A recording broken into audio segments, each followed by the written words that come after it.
नमस्कार शेतकरी मित्रांनो, स्वागत आहे तुमचं आपल्या YouTube चॅनेलवर. आजचा व्हिडिओ हा महा-डी-बी-टी पोर्टलवरती झालेल्या महत्त्वपूर्ण बदलाविषयी होणार आहे. तर जाणून घेऊया नेमका बदल काय करण्यात आलेला आहे. तर मित्रांनो, चला तर मग व्हिडिओला सुरुवात करूया. चॅनेलवरती नवीन असाल तर आपल्या चॅनेलला सबस्क्राईब करायला विसरू नका. महा-डी-बी-टी पोर्टलवरती याच्या अगोदर लाभार्थ्यांची निवड ही लॉटरी सिस्टमद्वारे केली जात होती.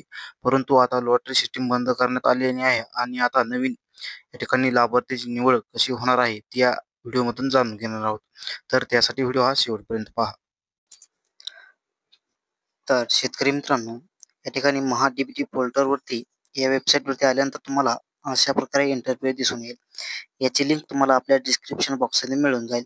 तर या ठिकाणी तुम्हाला तुमच्या समोर या ठिकाणी नोटीस सूचना दिलेली आहे. तर या ठिकाणी महा-डी-बी-टी शेतकरी पोर्टल लवकरच पुन्हा उघडण्यात येईल आणि शेतकरी नवीन नोंदणी तसेच कृषी विभागाच्या योजनांतर्गत विविध घटकांसाठी अर्ज करू शकतील.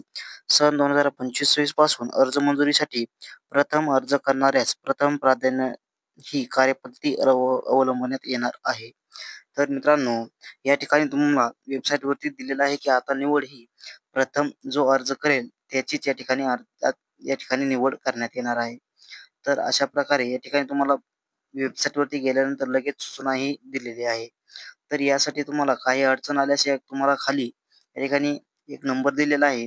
या नंबरवरती तुम्ही कॉल करून या ठिकाणी माहिती घेऊ शकता.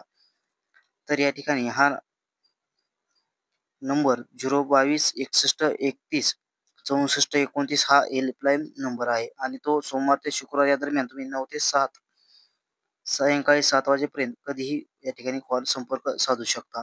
तर या ठिकाणी तुम्हाला खाली अर्जाची सद्यस्थिती तपासा. त्यानंतर खाली निधी वितरित लाभार्थ्यांची यादी आणि शेतकऱ्यांनी केलेल्या अर्जाची तारीख व वेळेनुसार क्रमवार यादी या ठिकाणी एक ऑप्शन दिलेला आहे. तर त्याच्यावरती क्लिक करून तुम्ही कोणी कोणी अगोदर अर्ज म्हणजे प्रथम अर्ज केले त्याची लिस्ट दिसेल. तर ती लिस्ट पाहण्यासाठी लाभार्थी तपशील शोधामध्ये तुम्हाला या ठिकाणी तुमचा जिल्हा निवडून घ्यायचा आहे. जिल्हा निवडल्यानंतर तुम्हाला या ठिकाणी तुमचा तालुका निवडायचा आहे. तालुका निवडल्यानंतर तुमचं गाव कोणतं असेल तर या ठिकाणी